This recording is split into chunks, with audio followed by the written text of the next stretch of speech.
ఇంకొకటి ఇంకో క్వశ్చన్ మా పిల్లలు అడిగిండే same there like 7-8 years, sorry 7 class 6 class ఇప్పుడు ఏఐ చాట్ జీపీటీ అని వీళ్ళు పిల్లలు వాడుతూ ఉంటారు ల్యాప్టాప్ లో ఫోన్ లో. వాళ్ళు వాడుతూ ఉంటే but they have to question that is this can be new life forms. AI ఉన్నాయన్నీ ఒక న్యూ లైఫ్ లాగా అయిపోయి అవి కూడా they start evolving, they become AI robots వచ్చి ఏఐ ఇవి వస్తాయా అని ప్రెడిక్షన్ ఏంటి అని? What is the current prediction? Okay okay అది ప్రతి ఈజీ అండి. ఇప్పటికి కూడా చాట్ జీపీటీ ఎంత మీకు ఇంటెలిజెంట్గా అనిపించినా చాట్ జీపీటీ లాంటి లార్జ్ మోడల్స్ని మోసం చేయడం చాలా ఈజీ అండి. ఎలా చేస్తున్నారంటే how does ChatGPT know what it does? దానికి ఎలా తెలుసు అనేది ఏంటంటే, మనుషులు చదివినట్టే లక్షల కొద్ది వెబ్ పేజెస్ని చదివి అది అర్థం చేసుకుంటుంది. And that is the part, అర్థం చేసుకోవడం, అండర్స్టాండింగ్ అనేది చూసారా, that is the surprising part. కాకపోతే అది అర్థం చేసుకున్నంత మాత్రాన దానికి అన్నీ తెలుసాను కదా, it's only talking about what it read. Web scrapers అంటారు కదా, there are some crawlers, web scrapers ఉంటాయి, కొన్ని ప్రోగ్రామ్స్ ఉంటాయి. అవి లార్జ్ అమౌంట్స్ ఆఫ్ డేటాని తీసుకుని దాన్ని చదువుతాయి అనమాట. Okay, and it clearly large language models అంటేనే అది. దాని గురించి నాకంటే ఇంకా బెటర్గా ఎక్స్ప్లెయిన్ చేసేవాళ్ళు చాలా మంది ఉన్నారు, mostly those are in English. అయితే వాటి సబ్జెక్ట్ అంతా కూడా ఎగ్జిస్టింగ్ వెబ్ పేజెస్ నుంచి వచ్చింది, అంటే మనుషులు జనరేట్ చేసిన కంటెంట్ నుంచి వచ్చింది. ఇప్పుడు ఒక ఫ్యూచర్తో ఒక ప్రాబ్లం వస్తుంది ఏంటంటే, ఈ చాట్ జీపీటీ వలన దాన్ని వాడుకుని కొత్త కంటెంట్ తయారు చేసి దాన్ని నెట్లో పెడుతున్నారు. నెక్స్ట్ జనరేషన్ చాట్ జీపీటీ ఏం చేస్తుందంటే, ఈ ఏఐ జనరేటెడ్ కంటెంట్ని కూడా చదివి ఇది కూడా నాలెడ్జ్ అనుకుని చదువుకుంటుంది. సో రీఎన్ఫోర్స్మెంట్ అనమాట, దానికదే చదువుకుని దానికదే చేసుకుని పిచ్చి ఆలోచనలు పెరిగిపోతాయి. So these are called hallucinations in they are using the same word as human word, hallucinations అంటారు అనమాట. అంటే ఒక పర్టికులర్ సెట్ ఆఫ్ పేజెస్ కనుక ఎక్కువ చదివితే అది రైట్ వింగ్ అయిపోవటం లేదా లెఫ్ట్ వింగ్ అయిపోవటం ఇలా చేస్తున్నాం. సో ప్రస్తుతం ఉన్న టెక్నాలజీ ప్రకారం ఇప్పుడున్న లాంగ్వేజ్ లెర్నింగ్ మోడల్స్ కాంప్రిహెన్షన్లో పెద్ద అబ్బాయిలాగానే పెద్ద అంటే అమ్మాయిల అబ్బాయిలాగానే ఆలోచిస్తుంది, కానీ దాని లెర్నింగ్ ఎబిలిటీస్ ఒక 4-5-6 years ఓల్డ్ పిల్లల్లాగానే ఉంది.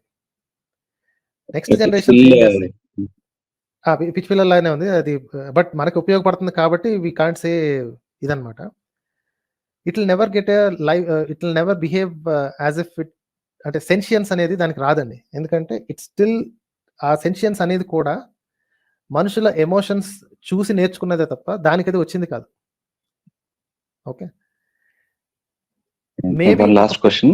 ఇప్పుడు what is the reply if someone says religion is the source of many good activities around, suppose donations కానీ, అన్నదానం చేయడం కానీ, హాస్పిటల్స్ రన్ చేయడం కానీ, what is the befitting reply? Befitting అంటే ఏం లేదండి. సో ఇప్పుడు ఒక అబద్ధాన్ని నమ్మి నువ్వు మంచి పని చేస్తున్నావు, సో కాబట్టి నీ అబద్ధాన్ని నమ్మమంటావు, right? If that is the extent that you want to go, please go ahead and believe. నీ మతం నీకు ఇతరులకి దానం చేయాలి అనేది నేర్పించింది, అంతవరకే నేర్పించింది అంటే ప్లీజ్ బిలీవ్. మనం ఇంకా దాని గురించి చేసుకోవాల్సిన పని లేదు. అంటే ఇంకొక మనిషికి సాయం చేయాలి అంటే నువ్వు ఒక కల్పనని బిలీవ్ చేయాల్సి వస్తుంది. సో అది నీకు నిజంగా ఆధారం దొరికి బిలీవ్ చేయట్లా, బిలీవ్ చేయటం వల్ల నేను మంచోడిని అనిపించుకోవడానికి చేస్తున్నావు. ఓకే, దేవుడు ఉన్నాడా లేడా అనేది అనవసరం అన్న టాపిక్ అనుకుని, I don't care whether he's there or not అనుకుని, why can't you be nice to people? So దేవుడు ఉన్నాడు కాబట్టి నువ్వు ఇస్తున్నావు అంటే, are you trying to bribe the God? So దేవుడు లేడంటే నువ్వు ఇవ్వడం మానేస్తావు. It means that you are bribing, you are not a good person by heart, right? నీ దగ్గర ఉంది, ఇంకొకళ్ళ దగ్గర లేదు. ఇస్తే నీకు మంచిగా అనిపిస్తుంది, తీసుకుంటే వాళ్ళకి మంచిగా అనిపిస్తుంది. Isn't this good enough reason?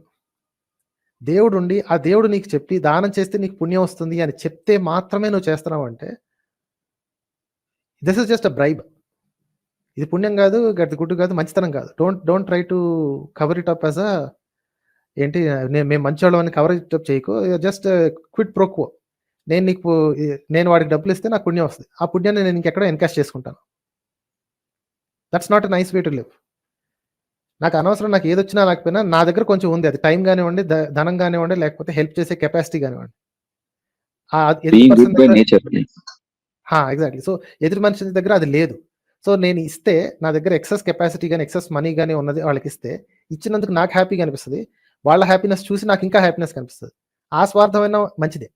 Even that also is actually good thing because you're not doing quid pro quo. మీకు నష్టం టెక్నికలీ నష్టం. మీ టైం గాని, మీ డబ్బులు గాని, మీ కెపాసిటీ గాని మీరు నష్టపోతున్నారు. కానీ మీకు అది ఎక్సెస్ అనుకుని ఇస్తున్నారు చూసారా? అది మీ బేసిక్ మంచితనం. దేవుడి పేరు చెప్పి ఇచ్చారనుకోండి, you're just doing business. Yes, sir. Right. Okay అండి. ఓకేనండి.